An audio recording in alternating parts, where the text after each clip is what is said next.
14 বছর অপেক্ষা করেছি।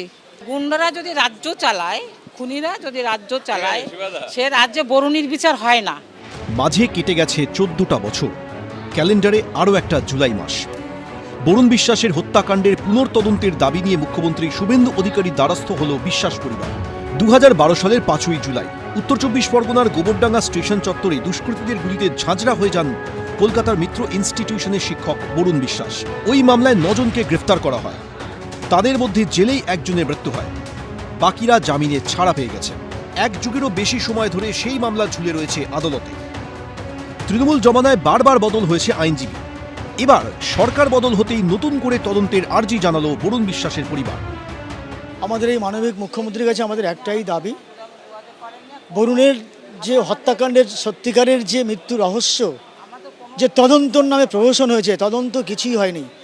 আমরা চাইছি প্রকৃত ফার্দার ইনভেস্টিগেশন যদি সম্ভব হয়, যদি হাইকোর্টের কোনো রিটায়ার্ড জাজকে যেটা সিট গঠন করে দেওয়া যায় এবং সেই সিটের তত্ত্বাবধানে সত্যিকারের তদন্ত হবে।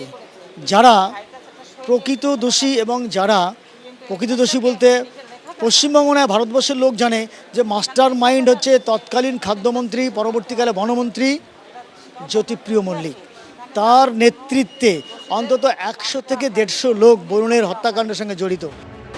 সল্টলেকে রাজ্য বিজেপির সদর দপ্তরে এদিন মুখ্যমন্ত্রীর জনতার দরবারের আয়োজন করা হয়। চাকরির আর্জি নিয়ে সেই দরবারে আসেন 2009 সালের দক্ষিণ 24 পরগনার প্রাথমিক শিক্ষক পদের চাকরি প্রার্থীরা। 2009 সাল আজকে 2026 সাল, দীর্ঘ 17 থেকে 18 বছর আমরা বিভিন্ন সময়ে বিভিন্ন জায়গায় ডেপুটেশন দেওয়ার চেষ্টা করেছি। এর আগে ব্রাত্য বসুর চেম্বারে অর্থাৎ বিকাশ ভবনে গিয়েছি, ঘাট ধাক্কা দিয়েছিলেন। যে আইনি জটিলতার কথা বলা হচ্ছে সেটা কোনো জটিলতাই নয়, এটা সরকারের সদিচ্ছার অভাবেই এতদিন আমরা বঞ্চিত হয়ে পড়ে আছি। বাম দুর্নীতি, তারপরে তৃণমূল সরকার আসে, সেই দুর্নীতির কারণে আমরা আজও বঞ্চিত। এদিন সোশ্যাল মিডিয়ায় মুখ্যমন্ত্রী লেখেন, রাজ্যবাসীর কাছে আমাদের দৃঢ় প্রতিশ্রুতি ছিল যে নিয়োগ প্রক্রিয়ায় সম্পূর্ণ স্বচ্ছতা আনা হবে এবং নিয়োগ কমিশনগুলিকে রাজনৈতিক সংস্পর্শ থেকে মুক্ত রেখে ইউপিএসসি মডেলের ধাঁচে ঢেলে সাজানো হবে। মেধা এবং যোগ্যতাই হবে চাকরি পাওয়ার একমাত্র মাপকাঠি।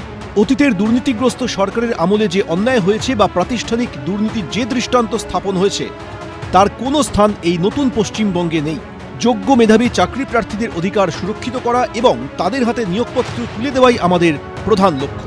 এদিন জনতার দরবারে হকারদের দাবি দাবা নিয়ে হাজির হয় হকার জয়েন্ট অ্যাকশন কমিটি। মুখ্যমন্ত্রীর সঙ্গে আমাদের খুব পজিটিভ আলোচনা হয়েছে। আগামী অক্টোবর পর্যন্ত স্ট্রিট ভেন্ডারদের আমাদের যে কাজ আমরা করছি সেটা চলবে, কোনো এভিকশন হবে না।